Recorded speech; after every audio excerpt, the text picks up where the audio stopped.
بسم اللہ الرحمن الرحیم۔ کتاب بدایۃ الحکمہ جس کے مصنف محمد حسین طباطبائی ہے، اور اس کے ساتویں مرحلے کی نویں فصل جس کا عنوان ہے کہ اتفاقی امور جو ہیں ان کی بھی رعایت ہوتی ہے، اور کون سا عقیدہ اور نظریہ اتفاق کا وہ رد اور باطل ہے۔ اس پر ہم نے ایک مبادی کے طور پر ایک مقدمہ ہم نے عرض کیا تھا۔ آج ہم کریں گے کہ جتنے بھی امور ہیں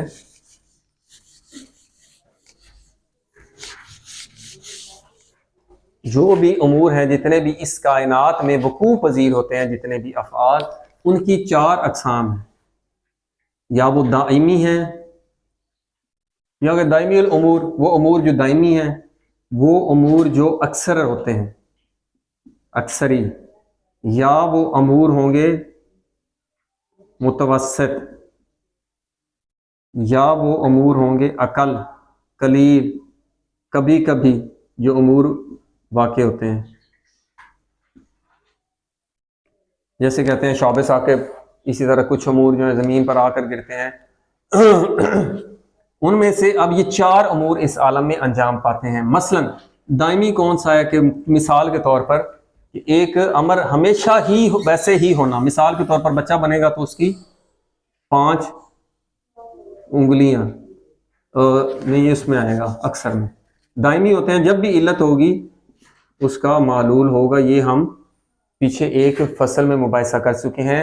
جب بھی علت تامہ ہوگی معلول واجب ہے کہ لازمی ہوگا، اور جب بھی خارج میں معلول پایا جائے گا تو واجب اور ضروری ہے کہ اس کی کوئی نہ کوئی علت تامہ ہوگی۔ تو علت اور معلول یہ دائمی الامور ہیں۔ جب بھی علت ہوگی معلول ہوگا، جب بھی معلول ہوگا تو اس کی کوئی نہ کوئی علت ہوگی۔ مثلا آگ ہے، جب بھی آگ ہوگی تو اس کی حرارت اس کے ساتھ لازمی ہوگی، یہ کہتے ہیں دائمی الامور۔ دوسرے وہ امور ہیں جو اکثری ہیں۔ اکثر آپ دیکھیں گے جب بھی بچہ پیدا ہوتا ہے یہ اس کی 5 انگلیاں ہوتی ہیں، یہ مثال کے طور پر، ورنہ اس کے تو بہت زیادہ ایسے افعال ہوتے ہیں کہ وہ اکثری ہوتے ہیں۔ تو متوسط ہوتے ہیں برابری ہونا، یعنی جیسے قیام کرنا اور رکوع کرنا، یعنی سیدھا کھڑا ہونا اور جھکنا، یہ میرے فاعل کے لیے یہ برابر ہے۔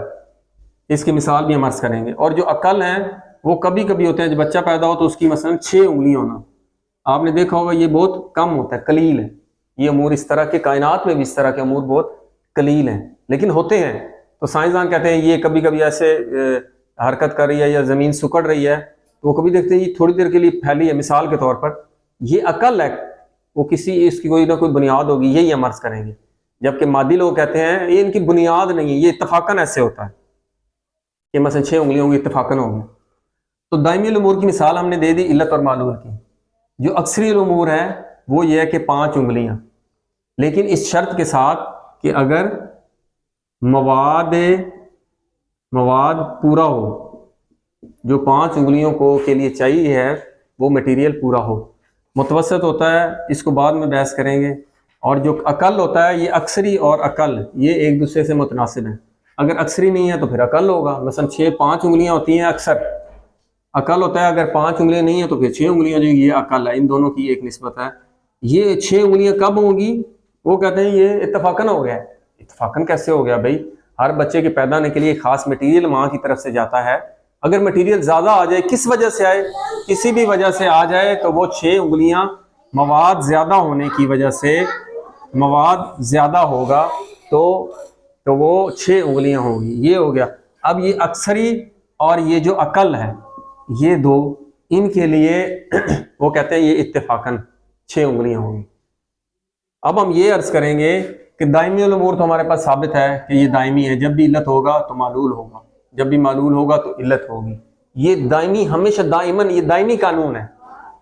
اب یہ اکثری اور اقل یہ بھی ایک دائمی قانون ہے۔ وہ قانون کیا ہے؟ وہ شرط لگی ہوئی ہے ساتھ کہ اگر 5 انگلیوں کا مواد ہے تو 5 انگلیاں ہوں گی، اگر مواد زیادہ ہو گیا ہے تو وہ 6 انگلیاں ہوں گی، اور اگر مواد کم ہوگا تو 4 انگلیاں۔ یہ بھی اقل ہے، کبھی یہ ریئر ہے بہت، کہ اگر مواد بہت زیادہ کم ہے تو وہ 4 انگلیاں بھی ہو سکتی ہیں۔ تو یہ بھی ایک دائمی قانون ہے کہ مواد پورا ہوگا تو 5 انگلیاں، اگر مواد زیادہ ہے تو 6 انگلیاں۔ تو یہ دونوں بھی دائمی امور میں سے ہو گئے، اکثری اور اقل بھی یہ دائمی الامور میں سے ہو گئے. اب رہ گیا یہ متوسط ہونا. تو متوسط یعنی اس کی نسبت برابر ہے. فار ایگزامپل میں نماز پڑھ رہا ہوں، رکوع کروں گا تو ہمیشہ رکوع ایسے ہی ہوتا ہے کہ جھکیں تو رکوع ہوتا ہے، قیام کھڑے ہوں گے تو قیام ہوگا. یہ دائمی الامور میں سے بھی یہ ہے. تو پس یہ ثابت ہوا کہ یہ جو 4 امور ہیں یہ بھی دائمی الامور ہیں. دائمی الامور سے ہمارا ہمیشہ ایسے ہوں گے، کلی قانون ہے، یہ بھی کسی قانون کے تحت ہیں. اور یہ قانون کیا ہے کہ جب بھی آپ کوئی فعل انجام پاتا ہے تو وہ فاعل کی کسی غایت کی بنیاد پر ہوتا ہے. غایت تو ہے کہ بچہ بنانا ہے 5 انگلیاں ہونی چاہیے، تو ان میں سے کسی میں جو بیچ میں فعل میں کوئی نہ کوئی معنی آ جائے گا، یا شرط پوری نہیں ہوگی، شرط یا کوئی معنی آ جائے. معنی آئے یعنی مٹیریل کم ہوگا تو 4 انگلیاں، اور اگر شرط پوری نہیں ہوتی کہ پورا مٹیریل نہیں ہے، زیادہ مٹیریل آ گیا تو 6 انگلیاں ہوں گی. تو یہ جتنے بھی امور اس کائنات میں انجام پاتے ہیں ان سب کا ایک ہی قانون ہے، دائمی الامور ہے، کسی نہ کسی مطلق قانون کے تحت ہے. تو یہ باتیں 4 مصنف نے پیش کی.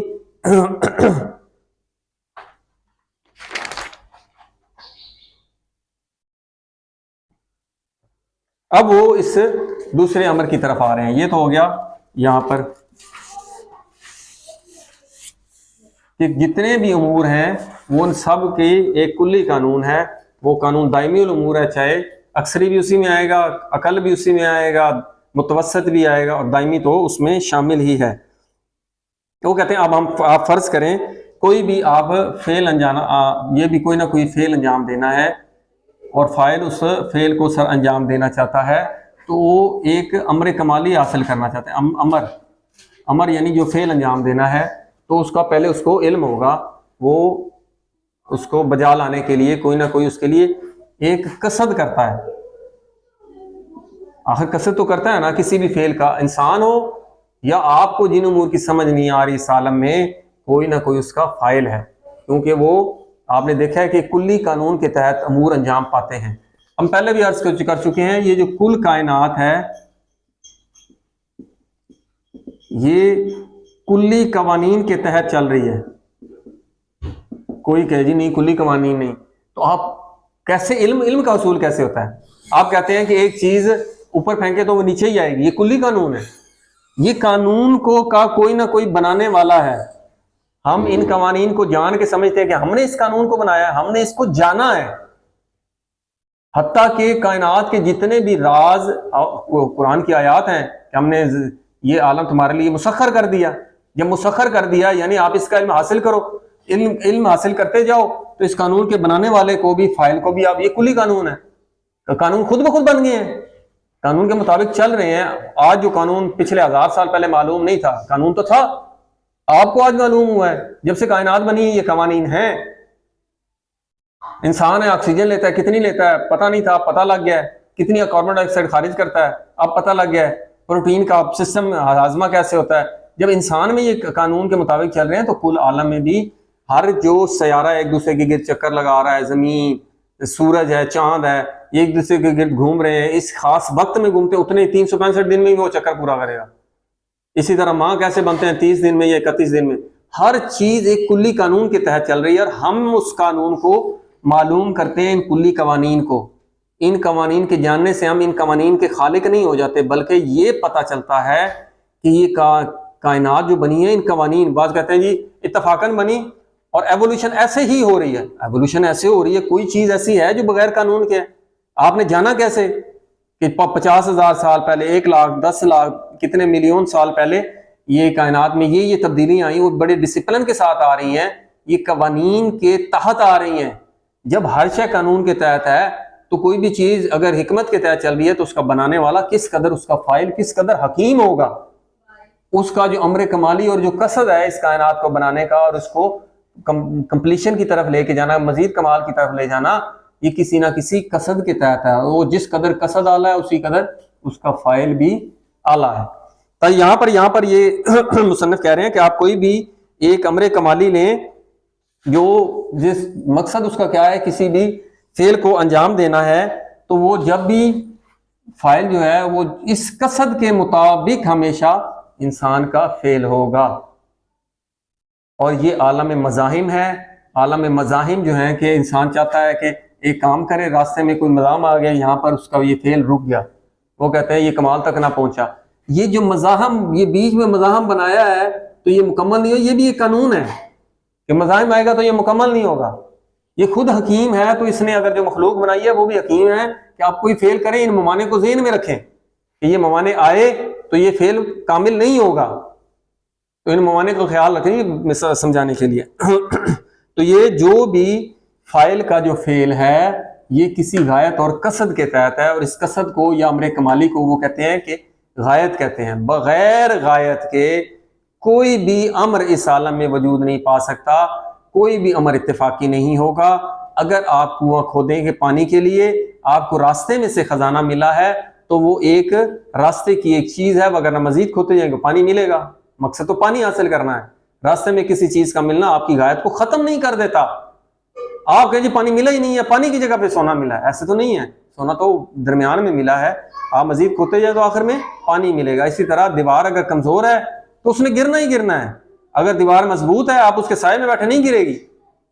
یہ آپ کو اس نے نقص کو نہیں جانا دیوار کو. آپ کا جو یہ جو فائل کا جو قصد تھا, آپ یہ فکری نہیں تھا, اسی وجہ سے دیوار گری. اگر فکری, آپ نے عرض کیا تھا اگر فکری ہوگا تو اس میں خیر ہوگی, کیونکہ فکر کے تحت آپ نے جانا ہے کہ دیوار مضبوط ہے نہیں گرے گی.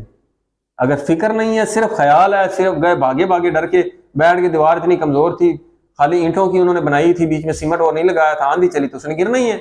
یہ بھی کلی قانون ہے. دیواریں نہیں گرتی, کمزور دیوار گرتی ہے, مضبوط دیوار نہیں گرتی. مضبوط دیوار گرے گی جب اس کو ہلانے والی پاور بہت زیادہ ہوگی, زلزلہ آئے گا اس قدر شدید آئے گا تو پھر وہ دیوار گرے گی. پھر ہر دیوار نہیں گرے گی. کون سی دیوار گرے گی؟ جو اس زلزلے کے کو برداشت کر سکتی وہ نہیں گرے گی, جو نہیں برداشت کر سکتی وہ گرے گی. یہ بھی ایک کلی قانون ہے. اس قوانین سابقہ دائمی الامور ہیں. تو اس لیے کہہ رہے ہیں کہ یہ جو فلاسفہ یا یونانی کچھ فلاسفہ گزرے ہیں جنہوں نے کہا ہے کہ یہ جو اتفاق ہے تو کچھ امور اتفاقی ہوتے ہیں اور اس کی کوئی غایت نہیں ہوتی. جب اس کی غایت نہیں ہوتی, کوئی نہ کوئی غایت نہیں ہوتی, تو بس فائل بھی نہیں ہے. اب دیکھیں نا کس قدر بے وقوفی, یہ عجیب ترین بات ہے. کائنات بنی ہے, ہم نے یہ عرض کیا تھا کہ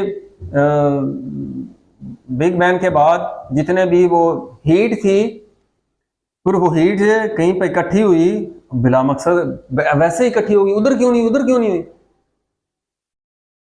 جب ہر چیز اس کے لیے برابر تھی. خلا اس کے لیے برابر تھی, انرجی بھی برابر کی ہے, کچھ ادھر گئی وہاں اکٹھی کیوں نہیں ہوئی, جو ادھر پہنچی وہ ادھر کیوں پہنچی رہی. یہ الگ سوالات ہیں, یہ ہم اس اعتراض میں اٹھائیں گے انشاءاللہ جب ہم مباحثہ کریں بگ بینگ پر. بس ان بیوقوفوں نے, مادہ پرستوں نے جب غایت کو ایک کم علمی کی وجہ سے غایت کا انکار کیا تو انہوں نے علت فائلی کا بھی انکار کر دیا اور کہا کہ یہ کائنات ایسے ہی بنی ہے اور پھر ایسے ہی چلی جا رہی ہے, ایسے ہی چلی جا رہی ہے, جو چیز ایسے ہی چلی جا رہی ہے ہم اس کے پیچھے لگ گئے ہیں.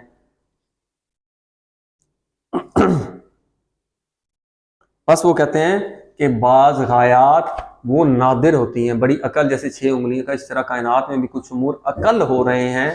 اس سے یہ نہیں ثابت ہوتا کہ ان کی کوئی غایت ہی نہیں ہے, کیونکہ ویسے ہی وہ کبھی کبھی وہ ہو گئے ہیں تو ان کی کوئی بھی غایت نہیں ہے. تو یہ ایسا بالکل بھی نہیں ہے. بس یہاں پر قول جو عقیدہ ہے یہ اتفاق والا, یہاں پر وہ رد ہوتا ہے اور یہ ثابت ہوتا ہے کہ جتنے بھی امور ہیں, چاہے وہ عقل جسے وہ اتفاقی اور نادر امور کہہ رہے ہیں اتفاقی ہیں, وہ ان کی بھی کوئی نہ کوئی غایت ہوتی ہے. اس لیے جب ان کی کوئی نہ کوئی غایت ہوتی ہے, کوئی نہ کوئی علت فائلی ہے, تو اس کائنات کا کوئی بھی نہ کوئی علت فائلی ہے, اور اس کی جو غایت ہے وہ کس قدر ان قوانین کو جو جان رہے ہیں وہ جانتے ہیں کہ یہ کائنات کس طرح حکمت کے تحت چل رہی ہے. جب اس غایت اس قدر حکیم ہے تو اس کا فائل, ہم مثلا انسان کوئی بہت زیادہ عقلی کام کرتا کہتے ہیں کس قدر حکیم آدمی ہے, کس قدر فائل حکیم ہے. جب غایت ثابت ہو جائے گی کہ کس قدر حکمت کے تحت یہ نظام چل رہا ہے, تو اس کا فائل جو ہے وہ کس قدر حکیم اور دانا ہوگا, اس کی خاص صفات ہوگی. ان کو جانیں گے تو ہم فائل کی معرفت حاصل ہوگی انشاءاللہ. والحمدللہ رب العالمین.